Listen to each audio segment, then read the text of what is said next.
Igbo ndị ọma ndewonu. Aka m bụkwa nwanne unu nwoke na enyi unu Imanze Nwa, onye nkwalite asụsụ Igbo.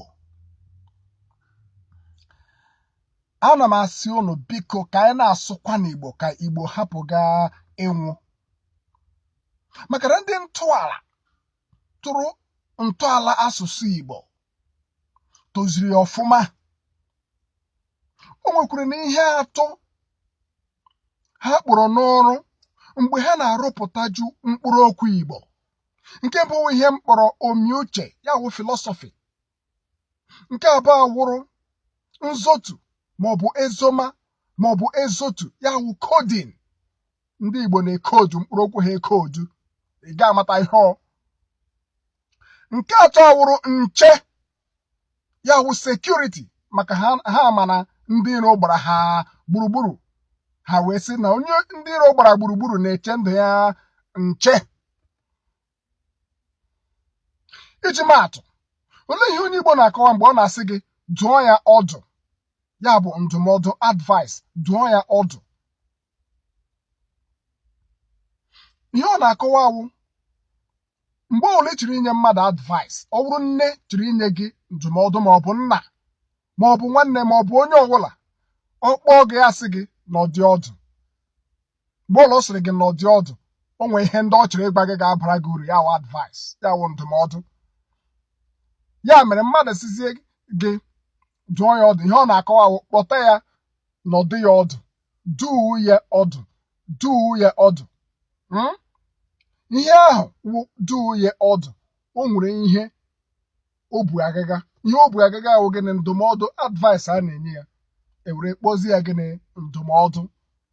Ya wụrụzie dụọ ya ọdụ, duu ya ọdụ, dụọ ya ọdụ. Ịhụ na mma Igbo. Oge gara aga anyị kwuru maka ụlọ, sị kedu ihe mere ji kpọọ ya ụlọ.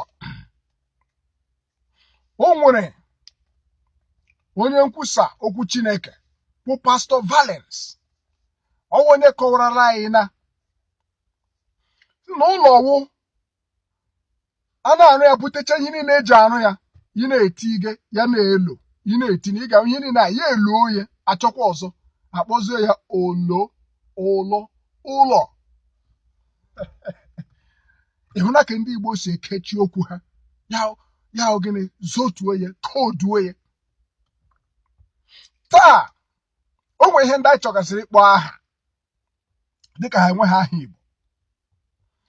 Ejere m na Facebook dee sị ọ bụrụ na miliọn wụ nde, biliọn awụrụ ijeri, gịnị wụkwanụ triliọn? Ọ gbagwujuru ndị mmadụ anya.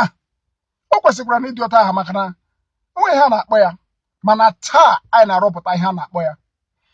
Triliọn wụ iteri, maka na miliọn wụ nde, biliọn wụ ijeri, triliọn wụzi iteri, kwọdriliọn wụ anọri, kwintriliọn wụ iseri. Na Igbo kara aka. Igbo zuru ezu, weta ka kpam, ọjọkọta ọnụ gị hụ ya na o zuru ezu. Anyị na-aga ịkpọcha ihe ndị ọzọ aha anyị edepụtacha anya, ọ dị ọtụtụ. Anyị na-aga ime ka ụnụ matacha ihe a, kama na a ga-eji nwayọọ nwayọọ na-eme gịnị? Na-aracha ofe dị ọkụ. Mgbe ọzọ anyị ga-abịa, o nwere ihe ndị ọzọ anyị ga-akpọkwa aha, nwekwa ihe ndị ọzọ anyị ga-akọwa gị hụ ihe mere ndị Igbo ji kpọọ ya ihe ọbụla ha kpọrọ ihe ahụ. Ya mere chere anyị mgbe ọzọ, obi ga-adịkwanụ gị ụtọ maka ihe anyị ga-agba gị mgbe ahụ. Ndewonu.